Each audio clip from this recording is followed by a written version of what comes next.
Stage पर सोराब साहब। जी नमस्कार। अहमद नमस्कार। अल्लाह आप साहब जनाब, नमस्कार। आइए जनाब, कैसे हैं आप?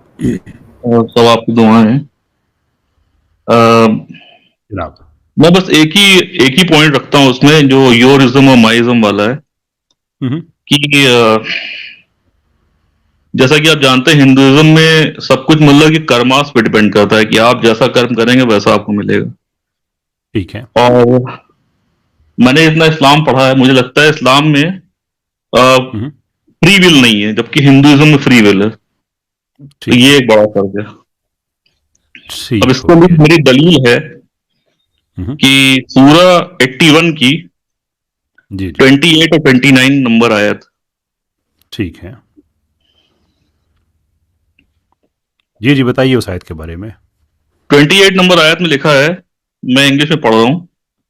टू अच्छा। whom soever among you who wills to walk straight सही। and you cannot will unless that Allah wills, the Lord of the ठीक है। Alameen। तो सही है। इसमें वो ये कह रहे हैं कि तुम में से जो कोई सीधे हम्म। रास्ते पे चलना चाहे, सही। वो नहीं चल सकता जब तक कि अल्लाह ना चाह ले, सही। जो कि आलमों का खुदा है। ठीक। तो इसमें क्लियर है कि अगर कोई इंसान हम्म। खुद से सच्चे रास्ते पे चलना भी चाहे, ठीक तो है। भी उसकी इस चाहत पे अल्लाह का कंट्रोल है, यानी कि वो खुद से नहीं चल सकता जब तक कि अल्लाह ना चाह ले। तो यहाँ पे क्लियर सही। कट फ्री विल जो है मतलब ऑब्स्ट्रक्टेड है। ठीक हो गया। आप बोलिए। बहुत शुक्रिया। ये कौन सी सूरत आपने बताई थी? 80? 81 की 28 29 लास्ट टू टू आयत है। ठीक हो गया जी। अच्छा, मैं चूंकि हमारा ये जो सिलसिला है ये वर्सेस का है, तो आप मुझे हिंदुइज्म के बारे में बताइएगा, आपके धर्म में, कि ये किस तरह से इसमें क्या कहते हैं कि जो फ्री विल है वो किस तरह से जस्टिफाई करते हैं आप? हाँ, हिंदुइज्म में बहुत ही हम्म। क्लियर है कि हम्म। आप जैसा कर्म करते हैं ठीक है। उस पे जो है जो ईश्वर है उसका कोई कंट्रोल नहीं, मतलब वो उस पर कोई कंट्रोल नहीं करता है। वो ठीक है। आप अपने कर्मों के लिए फ्री हैं, जो भी आप सही। कर्म कर रहे हैं, और ठीक उसके है। फल के रूप में आपको जो भी मिलता है इस जीवन में या अगले जीवन में, वो हम्म। आपको उन्हीं कर्मों की बेस पे मिलेगा। सही। इसके अलावा और कोई चीज़ ऐड करना चाहेंगे आप? नहीं, और कुछ ऐड करने की जरूरत ही नहीं है। ठीक है। और अगर कुरान में जो आपका जो एतराज़ है कि जब तक अल्लाह ना चाहे तब तक आप नहीं चाह सकते, इसके अलावा हम्म। अगर कुरान में आपको ऐसी आयत मिल जाएं जिसमें ये हो कि आपको वही कुछ मिलेगा जिसकी आप कोशिश करेंगे, तो आपका शिकवा दूर हो जाएगा फिर? हाँ, नहीं, शिकवा ठीक है दूर हो जाएगा, लेकिन मसला बस ये रहेगा कि फिर ये जो आयतें हैं ये उससे कॉन्ट्रडिक्शन करेंगी, ये एक मसला आ जाएगा। हाँ, बड़ी अच्छी बात आपने कही। तो जो इसका तरीक़ाकार है वो ये है कि पहले हम कुरान के इस मज़मून को समझ के कुरान कह क्या रहा है, we try to hmm. Understand that, और उसके बाद फिर हम ये जो आपका एतराज़ है इस पे है कि अगर कुरान में फ्री विल है तो फिर इस आयत का क्या मतलब है। And I think this is essential कि हम इनको एड्रेस करें सेपरेटली। कुरान में फ्री विल है, इसमें कोई शक नहीं है। कुरान में बड़े क्लियरली लिखा हुआ है कि जो तुम्हें वही कुछ मिलेगा जिसकी तुम कोशिश करोगे। कुरान में बड़ा क्लियरली लिखा हुआ है कि जब तक इंसान अपनी ज़िंदगी को खुद चेंज नहीं करता, अपने हालात को खुद चेंज नहीं करता, तब तक अल्लाह भी चेंज नहीं करता। यानी कि अगेन फ्री विल यूज़ करेगा तो उसकी मदद की जाएगी, दैट इज़ वन थिंग। जो कोशिश करेगा उसके सिवा कुछ नहीं मिलेगा। इसके अलावा सूरह दहा की आखिरी आयत में भी है कि कामयाब वही होता है जो अच्छे ख्याल को पकड़ता है, नाकाम वो होता है जो बुरे ख्याल को फॉलो करता है। अगेन फ्री विल उसमें भी हमें नज़र आती है। तो इस्लाम के अंदर फ्री विल एक इसेंशियल कॉन्सेप्ट है। इनफैक्ट जो प्रॉब्लम ऑफ ईवल है, जो मैन क्रिएटेड ईवल है, यानी कि जो जब्र है, जो करा है, जो जैसे हम कहते हैं रंजो अलम है, इंसान का इंसान पे जुल्म, वो भी फ्री विल की वजह से है कि आप अल्लाह ताला किसी को ये कमांड नहीं कर सकता कि वो किसी पे जुल्म करे, क्योंकि फ्री विल अदरवाइज वो सारे का सारा कॉन्सेप्ट ख़त्म हो जाता है। There is no coercion so far as the divinity is concerned. तो ये तो इस्लाम बड़ा क्लियर है इस पर कि फ्री विल तो इस्लाम में है। उसी वजह से जन्नत, दोज़ख, हशर, हिसाब किताब दाएं हाथ में हिसाब, बाएं हाथ में हिसाब नामा, ये सारे का सारा फ्री विल का ही का नतीजा है। जो बातें आपने कही हैं कि अल्लाह ताला का जो जब तक वो नहीं चाहता तब तक इंसान वो नहीं जा सकता, ये बात ठीक है। जो आपने बताया है, कुरान की जो सूरत आपने बताई है, बिल्कुल इसमें लिखा हुआ है। इससे अलावा अगर आप देखें सूरह मुदस्सर में भी है, ग़ल्बन आए 56 में आई थिंक, उसमें उसमें भी आपको मिल जाएगा। सूरह दहर में भी मिल जाएगा आपको कि अल्लाह ताला ये बात बार बार कहते हैं कि जब तक अल्लाह ना चाहे तुम नहीं जा सकते। So where is the difference then? Well, the difference is कि तुम जो सीधा चला रास्ते पे चलना चाहते हो तुम चलो, कोई प्रॉब्लम नहीं है। However, your ability to desire for something, to make an attempt for something requires अल्लाह's विल। अब ये दो अलहदा चीज़ें हैं कि आपका चाहना और आपका क्या चाहना, ये दो अलहदा अलहदा चीज़ें हैं। तुम नहीं चाह सकते जब तक अल्लाह ताला ना चाहे। अल्लाह के इज़्न से आप चाहते हैं, लेकिन आप क्या चाहते हैं वो आप, there is you have free will. In fact इस आयत में भी अगर आप गौर से देखें तो इसमें फ्री विल ही है कि तुम नहीं चाह सकते। ये फ्री विल जो अपनी तुम एक्सरसाइज करते हो ये नहीं कर सकते जब तक अल्लाह ना चाहे। सो इन अदर वर्ड्स आप ये कहें, इसकी एग्जांपल के तौर पे अगर आप इसको लें कि अगर किसी का बच्चा स्कूल में जाता है तो वालिदैन की मर्ज़ी के बगैर वो स्कूल नहीं जाता। अब स्कूल में वो लायक है ना लायक है, अच्छी चॉइसेस मेक करता है, बुरी चॉइसेस मेक करता है, there is something to do with the child. लेकिन हम बच्चे के रिज़ल्ट को वालिदैन के रिज़ल्ट पे नहीं डाल सकते कि आपका बच्चा इसलिए बहुत ज़्यादा लायक है कि आप उसे स्कूल भेजते हैं, या इसलिए बहुत ज़्यादा नालायक है इसलिए कि आप उसे स्कूल भेजते हैं। वाल्स इट इज़ ट्रू कि बच्चा स्कूल नहीं जा सकता जब तक वालिदैन उसे ना भेजें, लेकिन once the child is inside the school, उसके बाद बच्चे की अपनी हिम्मत पे है। तो उसके हम वालिदैन को हम ये नहीं कह सकते कि आपका बच्चा बड़ा नालायक निकला है, आपका बच्चा, आप मैथ्स में उसने कम नंबर लिए हैं, उसकी जो एफर्ट थी वो कम थी, लेकिन उसकी वजह आप है, इसलिए कि अगर आप ना चाहते तो वो स्कूल ना जाता। नो, अल्लाह empowers you to use your free will. मतलब इसका ये है, कई दफ़ा मैंने एग्जांपल दी है, मैं दोबारा में एग्जांपल दे देता हूँ कि अगर आप एक गाड़ी में फ्यूल डलवाते हैं और उसके बाद उस गाड़ी को आप किसी चैरिटी के काम के लिए यूज़ करते हैं या आप बैंक रॉब करने के लिए इस्तेमाल करते हैं, that is up to you.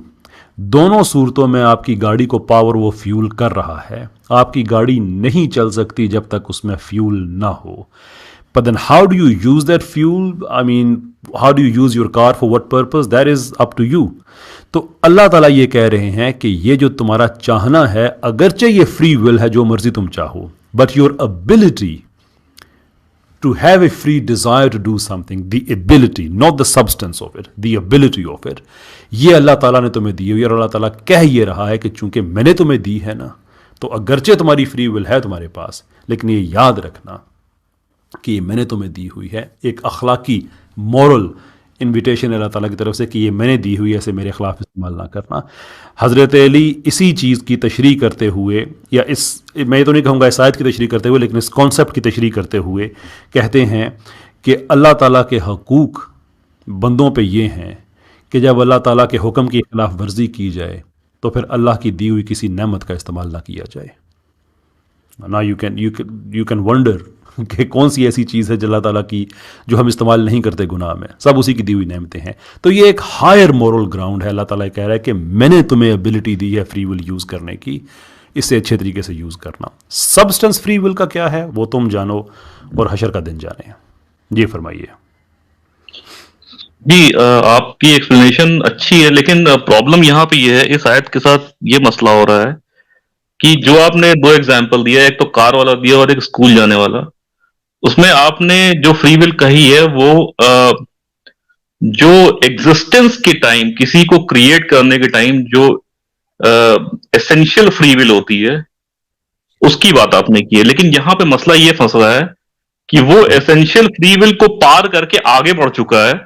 वो बंदा अब ये सोच रहा है कि मुझे सच्चे रास्ते पे चलना है, और तब उस पे अल्लाह कह रहा है कि तुम्हारी इस फ्री विल पे भी, इस अच्छे रास्ते पे कुछ चूज करने की फ्री विल पे भी मेरा कंट्रोल है। मतलब यू कैन नॉट क्या बोलते हैं कि choose the right path unless I I I will, ये एक मसला जी फंस रहा है उसमें। उसको ये आपको मसला उस वक्त लगेगा जब आप यही दो आयतें पढ़ेंगे। अगर आप इसके पीछे जाएंगे इसके बिल्डअप में तो आपको ये मसला फिर नहीं लगेगा। मिसाल के तौर पे अगर आप जा रहे हैं कि मैं आपको थोड़ा सा पीछे लेके चला जाता हूँ, बल्कि मेरे साथ आपको यहाँ पे मैं आपको फॉर एग्जांपल 23 से हम चलते हैं, अगरचे इसके पीछे से मजमून स्टार्ट हो रहा है, but just to give you the idea. और इसने खुले और इसने इसको खुले उफक में देखा है, और वो हर गैब की और वो गैब की बातों का हरीस नहीं, और वो शैतान मरदूत का कोल नहीं। फिर तुम किधर जा रहे हो?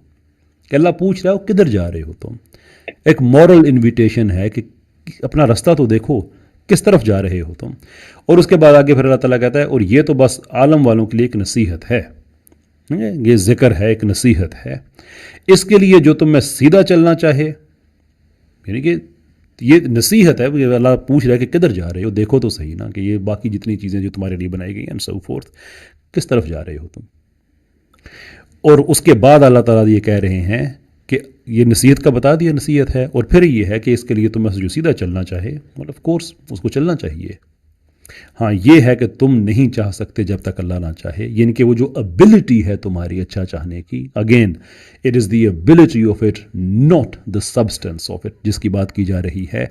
अल्लाह ताला लोगों की ज़िंदगी में जाके उनके बिहाफ पे नहीं चाहता। आप अदले इलाही से आप ये तकाजा कर ही नहीं सकते कि वो किसी इंसान को सीधे रास्ते पे चलाए और किसी इंसान को जानबूझ के बुरे रास्ते पे चलाए और उसके बाद कहे कि मैंने तुम्हें बुरे रास्ते पे चलाया इसलिए मैं तुम्हें दोज़ख में डाल रहा हूँ, और मैं तुम्हें अच्छे रास्ते पे मैंने चलाया और अब मैं तुम्हें जन्नत में डाल रहा हूँ। देयर इज़ नो अदले इलाही। एबिलिटी और सब्सटेंस के फ़र्क को आपको समझना होगा, जो अल्लाह ताला ने इस आयत में बड़ा वाज़े तौर पे बताया हुआ है। और कुरान में ये दोनों मज़ामीन साथ चलते हैं। So never mix the ability with the concept. Amar भाई वेलकम ऑन बोर्ड। सॉरी अभी आप पे नज़र पड़ी है मेरी। No problem. अस्सलाम वालेकुम कैसर भाई। असल कैमरा सामने होता है, लैपटॉप नीचे होता है, तो वो डिस्पैरिटी हो जाती है। नहीं नहीं, इट्स ओके इट्स ओके। कैसर भाई खैरियत से हैं? बड़ा मिस किया आपको, बड़ा मिस किया मैंने आपको। आपको बताया था कैसी मसरूफियत थी। सोराब भाई आप साथ रहिएगा, आप हमारे साथ ही हैं अभी। जी जस्ट गिव मी वन जी सेकंड। जी जी जी, बहुत शुक्रिया कैसर भाई, और जो नाजरीन सुन रहे हैं उनके लिए भी बहुत शुक्रिया। मैं सुनने पर इत्तेफाक कर रहा था क्योंकि आज आपको सुनने का दिल कर रहा था काफी अरसे बाद, मगर यहाँ अच्छा। सोराब साहब आए, जो जिस तरह वो कैसर भाई आपको पता है, आप तो माशाल्लाह पुराने वक्तों के माशाल्लाह बासी हैं, जिस वक्त कैसेट इस्तेमाल होती थी। तो आपको याद है कि कुछ लोगों को ना एक टेप गाना भी है, बड़ा वो भी पसंद। टेप कांधे हाँ पे रख टेप, के जो लोग जाया कांधे करते पे, थे। एग्जैक्टली एग्जैक्टली वही वाली। तो वो उन जमाने में ना हमारे बुजुर्गों को जो गाना पसंद होता था ना, वो सारी कैसेट के ऊपर वही गाना रिकॉर्ड कर लेते थे, ए साइड के ऊपर भी बी साइड के ऊपर भी। तो सोराब भाई जो हमारे हैं, इनकी कैसेट के ऊपर एक ही गाना रिकॉर्ड हुआ हुआ है। ये को 50 बार ये सवाल पूछ चुके हैं और इसका जवाब भी दे चुके हैं। मैं स्क्रीन शेयर कर रहा हूँ, इनकी गलतफहमी मैं दूर कर देता हूँ। ये कहते हैं जी हिंदुइज्म के अंदर फ्री विल है, ठीक है जी। तो ये जरा ले लें एक हवाला, स्क्रीन के ऊपर मैं दिखा देता हूँ। स्क्रीन मेरी शेयर होगी है जी, दिखा दें जी, जरा स्क्रीन जरा शेयर कर हाँ दीजिएगा। जी। ठीक है जी, ये आपके सामने श्रीमद् भगवतम है, भागवत पुराणा जिसे कहते हैं, और ये ओरिजिनल टेक्स्ट में संस्कृत में भी सामने स्क्रीन पे आ जाएगा। ठीक है जी, इसका बुक नंबर 10 है और चैप्टर 54 है और वर्स 12 है। ये जरा पढ़िएगा जी। ये देखें जरा, मैं इसको कर देता हूं ताकि स्क्रीन पे पूरा आए। ये कहते हैं just as a puppet, example के जरिए समझाया, just as a puppet in the form of women dances by the desire of the puppeteer. जिस तरह पुतली का तमाशा दिखाने वाला औरत, जो पुतला होती है औरत की, उसको नचाता है, सो दिस वर्ल्ड, इसी तरह ये दुनिया भी controlled by the supreme Lord, वो एक ईश्वर के जरिए पपेट की तरह। कोई फ्री विल नहीं होती पपेट की, पपेट को जो पपेटियर होता है वो कंट्रोल करता है। Struggles in both happiness and misery, happiness के अंदर भी और मिजरी के अंदर भी वो वहां से कंट्रोल होता है।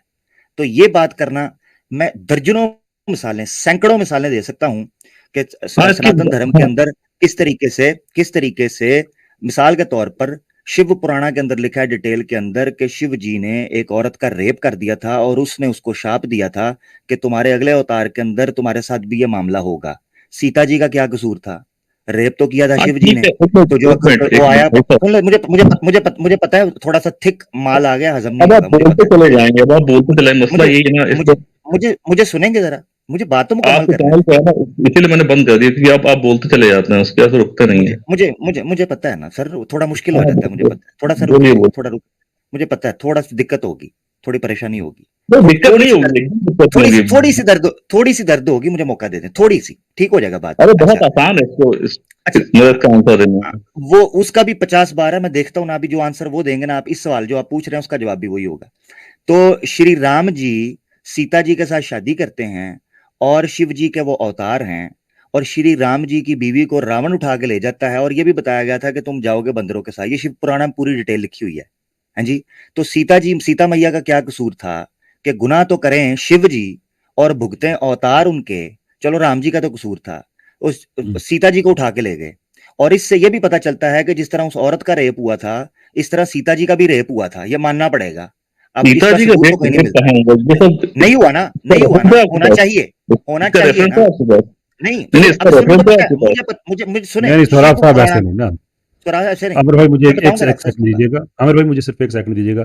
सौरभ साहब जब इस तरह की कोई सेंसिटिव बात हो रही हो ना, तो काइंडली उसको बीच में से ना काटा करें, क्योंकि उसका फिर तो वो झूठ मतलब बोल रहे हैं ना, सुने, मुझे पता है। आप अब उसका फैसला नहीं झूठ कर बोल सकते रहे ना, हैं रेप बात हुआ है। खत्म हो जाए।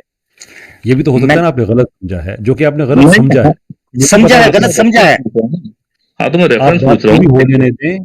सौरभ साहब ऐसा ना करें, सेंसिटिव बातें होती हैं, बाद में लोग फिर क्लिप्स निकालते हैं, आधी आधी बात को काट के, ऐसा ना करें आप, ये गलत चीज़ है। उनकी बात पूरी हो लेने दें, उसके बाद आप ज़रूर बात करें। जी अमर भाई प्लीज़ कंटिन्यू करें।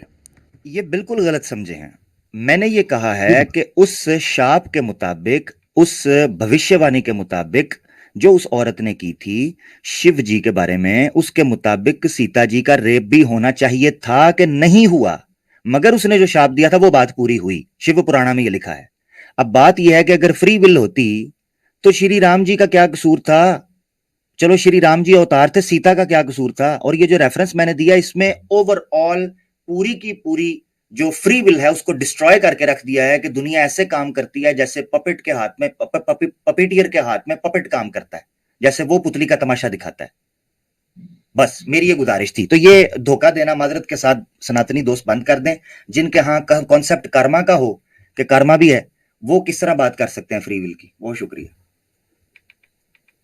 चलिए मैं बोलूं? जनाब, ये जो आमिर भाई ने जो बात की है उस पर मैंने आपको रोका था उस वक्त, उस पर आप ज़रूर कमेंट करें। लेकिन जनरली स्पीकिंग ये है कि इस्लाम पे जो आपने एतराज़ किया था वो मैंने आपको इस्लामिक थियोलॉजी आपके सामने रख दी है। आपने कहा था हिंदुज़म में नहीं होता, वो भी आपके सामने आपकी किताब से आपको उसका जिक्र मिल चुका है। इन दोनों बातों पे आप बात करना चाहते हैं तो आप ज़रूर कीजिए, फरमाइए। जी जी, तो आपने जो कहा तो बड़ी माजरत के साथ, क्योंकि आप बहुत डिसेंट आदमी है, इसलिए मैं आपसे बहुत अच्छे से बात करता हूँ। तो मदद आपने कीजिए जो मदद कीजिए। आपने जो उसका उत्तर दिया था कि भाई खुदा के अदल और इंसाफ में ऐसा नहीं है कि कोई चीज मतलब कि क्या कहते हैं, मतलब फ्री विल जो है कंट्रोल्ड है, सब लोग फ्री हैं, आपके कहने का मतलब था। और जो आपने आंसर दिया था, जो जो एग्जाम्पल दिया था, मैंने उसके रद्द में ये मतलब ये कहा था। एक्चुअली बात इन्होंने बीच में लाया तो सारा मतलब मौजू ही खत्म हो गया दिमाग से। हाँ हाँ, खैर, खत्म लेकिन ही फिर होना से था। मैं मतलब फिर से मतलब शुरू करता हूँ। तो उसके लिए सूरा नंबर 57 की 22 नंबर आयत जो है, जी उसमें जी वो ये कह रहा है कि no calamity befalls on the earth और इन योरसेल्फ, जी but it is inscribed in the book of decrees before we bring it into existence.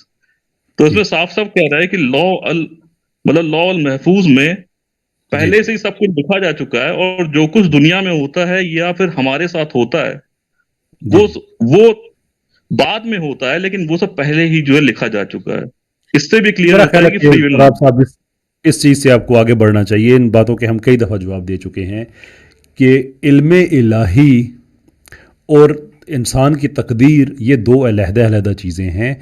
कि अगर अल्लाह ताला को अपनी क्रिएशन का पता है कि क्या चीज़ होने वाली है, इसने क्या करना है, और वो उसको लिख दे, देयर इज़ नॉट टू से कि चूंकि अल्लाह ताला ने लिख दिया है इसलिए अब वो हो के रहेगा। The fact of the matter is कि चूंकि इंसान ने वो करना है और अल्लाह को ये चीज़ पहले से पता है, देयरफॉर उसने वो चीज़ लिख दी है। That is a completely different matter. अभी जैसे आप बात कर रहे थे और आमिर भाई ने मुझे कहा कि मुझे पता है कि आपने इसका क्या जवाब देना है, and I am very sure कि आमिर भैया और भी प्रोडिक्शन देंगे कि इस बात पे आपने ये कहना है, इस पे आपने ये कहना है। तो उसकी वजह यह है कि आमिर भाई आपके साथ प्रोबेबली इतनी दफ़ा डील कर चुके हैं या हमारे और मेंबर कर चुके हैं कि उन्हें पता है कि आपका पैटर्न क्या है, आपने क्या करना है। कल आप कहें कि चूंकि आमिर हक ने कहा था इसलिए मुझे कहना पड़ गया, मैं मजबूर हो गया, तो ये कोई अकल की बात तो नहीं है ना। अल्लाह जानता है बंदों ने क्या करना है, उसने लिख दिया, नोट के उसने लिख दिया है तो अब ये हो के ही रहेगा, बल्कि इसलिए कि बंदे ऐसा करेंगे, देयर फॉर अल्लाह ताला ने वो लिख दिया। It's a completely different thing. अब आप मुझे बताइए कि आपकी किताब में से जो आमिर नहीं नहीं, हक एक ने मिनट बताया, अभी अभी अभी नहीं अब आपकी एक मिनट बात नहीं, वर्सेस की बात हो रही है ना मेरे भाई, आप हमारी थियोलॉजी क्लियर है, इस अभी पे आपकी कोई बात का रद्द फर्दर है। हम, there is exactly. Nothing nothing to it. अभी आपकी अब बात आप का अपनी रद्द ये किताब है में मुझे कि बताइए। अल्लाह ने ही तो इन लोगों को बनाया है ना, तो वो ये हम्म, जानता है कि वो आदमी कैसे बना रहा है। तो वो हाँ जब जी, बना रहा है, उसी समय उसने उसके अंदर मतलब उस तरह की हाँ, फितरत डाली, उस तरह की मतलब सिफत डाली हुई है नहीं नहीं, कि वो फितरत नहीं मतलब डाली, वैसा ऐसा ही। नहीं नहीं डाली है, नहीं डाली। अगेन वो आपका चूंकि कुरान का नहीं पता है आपको, तो इसलिए आप कह रहे हैं। मैं सिर्फ ये आखिरी बात कह के उसके बाद हम आएंगे आपके धर्म की तरफ, आपके इज़्म की तरफ। अल्लाह ताला ने कुरान में इसको बड़े अच्छे तरीके से एड्रेस किया है कि जब अमानत मैंने बड़ी बड़ी मखलूक़ात के सामने रखी तो वो पीछे हट गए, लेकिन इंसान ने अपना हाथ आगे किया। अल्लाह ताला कंपेल नहीं कर रहा है, फ्री विल वहाँ से स्टार्ट हो रही है कि सब ने बाय फ्री विल इस्तेमाल करते हुए कहा कि हम इस अमानत को नहीं ले सकते। अमानत इमामत को, खलीफतुल अर्द होने की, इंसान है जिसने आगे अपना हाथ बढ़ाया और उसने फ्री विल को एक्सरसाइज करते हुए कहा। और अल्लाह ने फिर मुख्तलिफ तबसरा किया कि ये था कमज़ोर लेकिन इसने बड़ी चीज़ को हाथ डाल लिया है। अल्लाह ने ये नहीं कहा कि मैंने इसको मजबूर किया कि इसको हाथ डाले ही डाले। हमारी थियोलॉजी बड़ी क्लियर है, सिर्फ आपको उसको समझने की ज़रूरत है। अब आप बताइए कि जो आपको बताया गया है कि कोई कठपुतली जो होती है ना, जैसे वो उंगलियों पर वो खिला रहे होते हैं उसको, आपका रिलीजन तो ये कहता है कि लॉर्ड इस तरह से सबको खिला रहा है, भले वो खुशी के मामलात हों या मिजरी के मामलात हों। Where is free will in that? हाँ, मैं इसका आंसर दे रहा हूँ। इसका आंसर जी, ये है, देखिए, हिंदुइज्म में दो टाइप के स्क्रिप्चर्स हैं। मैं आज आपके लिए मतलब स्पेशली आपके लिए क्लियर करता हूँ कि दो टाइप शुक्रिया के आपका। स्क्रिप्चर्स होते हैं। एक श्रुति हाँ है जी, और एक स्मृति है। श्रुति ठीक है। वो होती है जो कि इंस्पायर्ड होती है, रिवील्ड होती है, उसको कहते हैं श्रुति, जिसमें वेदास उपनिषद आते हैं। और बाकी जो स्मृति होती है जो कि मेमोरीज से लिखी जाती है। और सही, ये जितने भी मतलब पुराणों के नाम ले रहे हैं, शिव पुराण और विष्णु पुराण वगैरह, इनकी अगर आप क्रोनोलॉजी देखेंगे तो इनमें से ज्यादातर 7th 8th 9th सेंचुरीज में लिखे गए हैं। ठीक है, और ये सब लिखने वालों के नाम भी हैं, किसने किसने लिखे हैं। तो ये सब और ये सब बेसिकली हिंदू मतलब माइथोलॉजीज में आती है। ये सब ठीक है, माइथोलॉजिकल फिगर्स हैं। ठीक है। सही। अब मसलन जैसे कि आप लोग अक्सर ही ये वाला एलिगेशन उठाते हैं कि ब्रह्मा ने जो है सरस्वती का रेप किया, जी लेकिन टॉपिक हमें शिफ्ट मैं हो रहा है जी, अगर कोई आदमी टॉपिक की शिफ्ट हो बात रहा है ऐसी जी, करता है टॉपिक तो मैं शिफ्ट हो रहा कहता है हूँ। जी, टॉपिक नहीं, शिफ्ट मैं हो रहा है जी एग्जांपल सर। दे रहा हूँ। सर नहीं, जी, अरे मैं एग्जांपल दे रहा हूँ कि जब आप शिव की बात करेंगे तो आपको पहले ऐसे आदमी की हिस्टोरिसिटी प्रूव करनी पड़ेगी जिसकी 3 आंखें हैं, सर जिसके गले में सर मतलब। टॉपिक सर कैसर भाई, अरे मुझे मुझे मुझे उलझन होती है, क्योंकि जब कोई बंदा टॉपिक से हट के मतलब घुमाने जलेबी बात बनाने अब की कोशिश करता है तो बात मुझसे अब मुझे काटने उलझन लग होती जाते है। हैं ना, मतलब आमिर वही भाई तो मैं सिर्फ कह रहा हूँ कि सिर्फ एक सेकंड अब मुझे दीजिएगा, अब देखिए इनको ये बात बात काट पूरी करने दें, इनको ये बड़ी गलत तरफ जा रहे हैं, बट हाँ let's make him the argument. अच्छा, हाँ, ठीक है ठीक है। तो जितने भी जी, आपके जो मतलब पुराणों पे जो एलिगेशन है कि शिव जी ने ये किया, उन्होंने वो किया वो किया, ये सब माइथोलॉजिकल फिगर्स हैं। ये पूरे एकेडमिया क्या बोलते हैं, एकेडमिया में जो है मतलब सबको पता है ये बात। ठीक है, आपको ये मतलब कि नई बात नहीं कर रहे हैं। इन इन सही, पर्सन के, इन फिगर्स की कोई हिस्ट्री नहीं है। शिव कोई ठीक है, हिस्टोरिकल फिगर नहीं है, ब्रह्मा कोई हिस्टोरिकल फिगर नहीं है, लेकिन मोहम्मद एक हिस्टोरिकल फिगर है। समझ रहे हैं ना ठीक है, मेरी बात आप? सही। हाँ मैं आपकी बात समझ गया। आपकी तरफ से इजाज़त है कि हम आपके मंदिरों की तरफ रुजू करें, उनसे हम बात करें, और आपका ये क्लिप जो है काट के स्पेसिफिकली रेफरेंस के तौर पे भेजें कि आपकी किताबों में जो लिखा है वो झूठ लिखा है, ना कोई शिव था, ना कोई ब्रह्मा था, ना कोई स्वारसती थी, ना ही उनका हाँ आपस हाँ, में कोई बिल्कुल ऐसा बिल्कुल प्रॉब्लम था। बिल्कुल। और ब्रह्मा और का आप उनसे ये भी पूरे पूछें कि पूरे हिंदुस्तान में और और आप मोहतरम, उनसे मैंने ये भी आपकी बात पूछें सुनी ना? कि मेरी शिव मेरी पार्वती बात की हिस्टोरिसिटी मतलब प्रूव करें मेरी लोग। बात मेरी आप बात सुन इंटरप्ट लेंगे अब मत आप? कीजिए सर, आप साहब। मेरी बात सुन लेंगे, क्योंकि हाँ बोलिए मैं बोलिए। आपसे ये चाहता हूं कि आपका कोई इंटरनल क्लैश है हिंदुओं के साथ, तो उसका प्लेटफॉर्म ये नहीं है। यहाँ पे आपने जो सेटल्ड आर्गूमेंट्स हैं, आप वो बताएं कि वो इस्लाम से कैसे बेहतर हैं। मैं किसी मंदिर से रिक्वेस्ट कर सकता हूं कि वो your Hinduism versus my Hinduism के नाम की स्ट्रीम जारी करें। वहाँ पे आप उन्हें जाके कहें कि शिव एक झूठा किरदार है, ब्रह्मा झूठा किरदार है। ये आपके अल्फाज में, माफ़ी चाहूँगा अपने सनातनी बहन भाइयों से अगर उनको नहीं, बुरा मैंने लग रहा है। झूठा नहीं किया। एक मिनट, आप जो है आप मेरे फिक्टिशियस वर्ड कहा, चेंज कर रहे हैं। ये मैंने फिक्टिशियस झूठा नहीं चलो किया। मैं मैं कहता हूँ, हाँ, फिक्टिशियस फिक्शियस है, कहा। फिक्शियस है। फिक्टिशियस, ये ठीक है, ये लोगों ने खुदा की लोगों अलग-अलग ने पावर्स ठीक है। अलग-अलग आपको ये मतलब मेरी नाम बात तो दे दिए। समझ आ रही है कि उसका बेहतर प्लेटफॉर्म है your Hinduism versus my Hinduism. Yourism हाँ, वर्सेस इस्लाम में आप मुझे बताएं कि हम देखें, इससे प्रॉब्लम ये होगा ना कि हम कोई भी चीज़ उठाएंगे, आपके लिए बड़े आसानी से अब आप कह सकते हैं कि नहीं यार ये तो हिस्सा ही नहीं है हिंदुइज्म का, बात ही ख़त्म हो जाती है, फिनिश्ड। तो इससे काम नहीं चलता, you have to do something better than that. हाँ, तो मैं बोल रहा ये हूँ कि आप जो जो श्रुतियों काम से है लेके आए, श्रुति जो कि रिवील्ड है और या फिर जो कि मतलब इंस्पायर्ड भाई, स्क्रिप्चर्स हैं, आप स्मृति उसमें को से आप लेके डिसऑन कर देना, कहें ना कि आए। ये सारे का सारा है ही गलत है, बात खत्म। आप डिसऑन कर दें, नेक्स्ट टाइम आप जब आएंगे तो हम आपसे सिर्फ जो आपकी जो वेदास हैं उसी पे बात कर लेंगे। हाँ, तो मैंने आपको 2 मतलब कैटेगरीज़ वेदा बताई, एक श्रुति होती है वेदास और में एक भी स्मृति होती है। वेदास में आप भी जो है बात कर श्रुतियों सकते से हैं, मगर लेके आए। कैसर भाई ये जी, इन्होंने घुमाया इस तरीके से है कि ना हाँ तो जी, उस रेफरेंस के ऊपर ये बात कर रहे हैं, ये कहते हैं मैं मैं उनसे यही जो कह रहा हूँ ना कि डिसऑन असुर कर देना उसको। मैं यही कह रहा अरे तो हूँ। इनसे फिर अरे वो बात नहीं हो, बहुत देखिए सी मेरी ऐसी बात सुनिए, हदीसें हैं जो कि इनका आप वही मानते नहीं हैं। 5 बार यार इनसे जरा, ये बंदा चुप करेगा जरा 1 मिनट, ठीक है। मैं मुफ्ती ये बताती हूँ अब आपका केस बनता जा रहा है वैसे। अब मैं कह ये रहा हूँ, इस्लाम की तरफ से सिस्टर मेरे ख्याल से इनसे बात हो गई है, मैं सॉरी, इनसे बात हो गई, इनसे इजाजत ले लें ताकि मैं अपनी बात रख चले सकूं, ठीक, नहीं, ठीक नहीं, है, इनसे बिल्कुल। इजाजत ले लें, अब मैं राजा इनसे साहब से इजाजत मतलब बात करना चाहता हूँ 1-2 मिनट के लिए, अगर वो अगर हाँ, वो इजाज़त आपने हो। कर ली टाइम ना, वो सराब आपने साहब। कर लिया। नहीं नहीं सौराब हाँ, साहब, राजा ये साहब एक ये एक मिनट, गलतफहमी नहीं होनी चाहिए। राजा साहब सौराब आपसे एक साहब आध बात कर लूँ बस, आपसे नहीं एक नहीं, आध मेरी बात कर मेरी लूँ। सौराब साहब hold on sir, hold on, इस तरह से ना ये फायदा नहीं है। अरे सर प्लीज़ सर, अगर मतलब आपको 1-2 मिनट आपसे बस बात कर लूँ आप देखें, आप आए थे 4 मिनट 46 सेकंड पे और अभी हो गए हैं 31 मिनट, 25 मिनट से आपसे बात हो रही है, आपको इंटरप्ट नहीं किया गया, आपकी बात इज्जत एहतराम से सुनी गई। समरी सारी बात की 1 ये मिनट है और लीजिए, कि बस आपने 1 मिनट और इस्लामिक लीजिए। थियोलॉजी पे आपने एतराज़ उठाया, मैंने आपको कॉम्प्रिहेंसिवली बता दिया, आमिर भाई ने आपको आपकी किताब से बता दिया। आप कह रहे हैं कि मैं उस किताब को डिसऑन करता हूँ, मानता नहीं हूँ। नहीं, मेरा डिसोन नहीं करता हमारी हूँ यार, बात भी आप पब्लिक बात नहीं रिकॉर्ड में समझ आ रहे गई है, हैं, डिसोन नहीं करता हूँ। पब्लिक रिकॉर्ड पे हमारी बात भी आ गई है, आपकी भी आ गई है। वर्सेस की बात थी, लोगों ने देख लेना है, उन्होंने अपना एक नतीजा अखज़ कर लेना है, कंक्लूड कर लेना है उन्होंने, क्योंकि हमें पता है, हम बड़े कॉन्फिडेंस से ये बात बड़े टाइम से कह रहे थे कि आप लोगों को ये दिक्कत होगी, आप लोग इस्लामोफोबिया छोड़ दें। लेकिन जब, और मैं स्पेसिफिकली आपकी बात नहीं कर रहा, मैं मजमूई तौर पे इस्लामोफोब्स की बात कर रहा हूँ, अब सिचुएशन ये आ गई है कि लोग आइदर कंप्लीटली सनातन को डिसऑन कर रहे हैं या आपकी तरह पार्शली कर रहे हैं। लोगों ने देख लिया है। मेरा ख्याल है इस बात को यहाँ पे अब ख़त्म करते हैं, लोग देख लेंगे, आप नेक्स्ट टाइम तशरीफ़ लाएंगे, आपसे इंशाल्लाह मज़ीद आगे फर्दर बात हो जाएगी। ठीक है सर? चले चले ठीक है आपसे सराब साहब। सराब सर आप सब माफ़ी बहुत- चाहेंगे, अब देखें बाकी लोग जो वेट कर रहे हैं उनकी भी तो गलती नहीं है ना कोई। अरे सर 1 मिनट तो बात कर लेते कम से कम। साहब मैं इज्जत से जो मैं कह चले रहा हूँ, इज्जत कैसे से भाई जो कह रहे मुझे जी। काम करने दीजिए। चले मैं इनसे बहुत शुक्रिया सराब भाई, नेक्स्ट टाइम जी प्लीज, थैंक जी यू बहुत सो शुक्रिया। मच। अच्छा अच्छा, मैं यहाँ एक बात ये बड़ी खूबसूरती, क्योंकि मैं इनसे बात नहीं, क्योंकि मैंने अब अंदाजा कर लिया कि कुरान में सूरह फुरकान के आखिरी रुकू में जो मोमिनों को, मुसलमानों को जो हिदायत की गई थी, वाइदा खातबहुमुल जाहिलून बाद औज़ु बिल्लाहि मिनश शैतानिर रजीम वाइदा खातबहुमुल जाहिलून क़ालू सलामा, उसके पीछे हिकमत थी। इसलिए मैं अब कोशिश करता हूँ कि जब ये चले जाए ना, मैं फिर बात रखूं, ताकि जो सुनने वाले लोग हैं ना, जिनके अंदर कान है, अकल है, बुद्धि है, जब वो सुने तो उनको कुछ ना कुछ फायदा हो जाए। तो अब मैं इसलिए बोलने लगा हूं। देवी भागवतम का हवाला दिया गया था, शिव जी का हवाला तो मैंने दिया था प्रैक्टिकल का।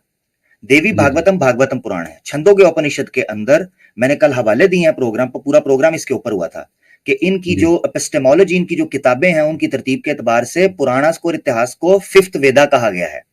अच्छा, नंबर 1। नंबर 2, उसमें मैंने हवाला दिया है मंडका उपनिषद का, उपनिषदों का हवाला, पुराणास की बात नहीं कर रहा, छंदोग्य उपनिषद का हवाला दे रहा हूं। उपनिषद जो है वो वेदास की बाद आती हैं, और श्रुतिस की कैटेगरी, स्मृतिस की कैटेगरी में नहीं, श्रुतिस की कैटेगरी के अंदर उनको काउंट किया जाता है। ये जो श्रुति कह रहे हैं, तो श्रुतिस की कैटेगरी के अंदर, ये किसी से भी जाके पूछ लें, उपनिषद उसके अंदर आती है। छंदोग्य उपनिषद का हवाला दे रहा हूं।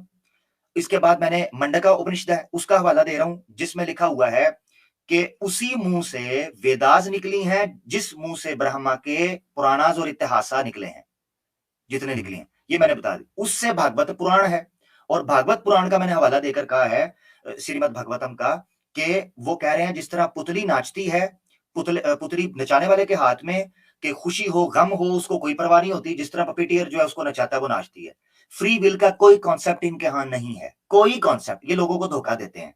इस्लाम के ऊपर ये बंदा एतराज कर रहा था को 500 बार इसने ये सवाल पूछा है। मुझे नहीं पता ये अपने घर वालों या दूसरे मामलात में, जिंदगी के दूसरे कामकाज में किस तरीके से सर्वाइव करते हैं, ये यही सवाल पूछते रहते हैं। आपने बड़े शानदार तरीके से जवाब दिया था। ये कह रहे हैं जी वो कुरान में ये लिखा हुआ है कि जी जो आफत आती है पहले से लिखी जाए। आपने इल्म इलाही और तकदीर को बड़े अच्छे से, जबरदस्त तरीके से, एक सेन माइंड के लिए बड़े अच्छे से बयान किया। उसी कुरान के अंदर ये आयत भी है कि अल्लाह ताला फरमाते हैं ज़हर अल फसादु फिल बर्रि वल बहरी बिमा कसबत अयदिन नास वमा असाबकुम मिन मुसीबतिन इल्ला बिमा कसबत अयदीकुम। दो आयतें मैंने पढ़ दी हैं। कुरान में लिखा हुआ है तुम पर जो भी अजाब, जो भी फसाद आता है तुम्हारे अपने अमाल का नतीजा है। और वमा असाबकुम मिन मुसीबतिन इल्ला बिमा कसबत अयदीकुम, और जो भी तुम्हारे ऊपर परेशानी आती है तुम्हारे हाथों की कमाई है। अगर फ्री विल ना होती तो ये क्यों कहा जा रहा है? रही बात लिखे जाने की बात, तो इल्म इलाही को कैसर भाई ने डिफाइन कर दिया कि नॉलेज में किसी चीज का होना ये और बात है, किसी चीज का प्रैक्टिकली आ जाना सामने वो उससे कॉन्ट्राडिक्ट या उसको इन्फ्लुएंस नहीं करती। बहुत शुक्रिया, बस ये मैं रखना चाह रहा था। अपने धर्म के ऊपर बात करते नहीं और घुमाना शुरू कर देते हैं।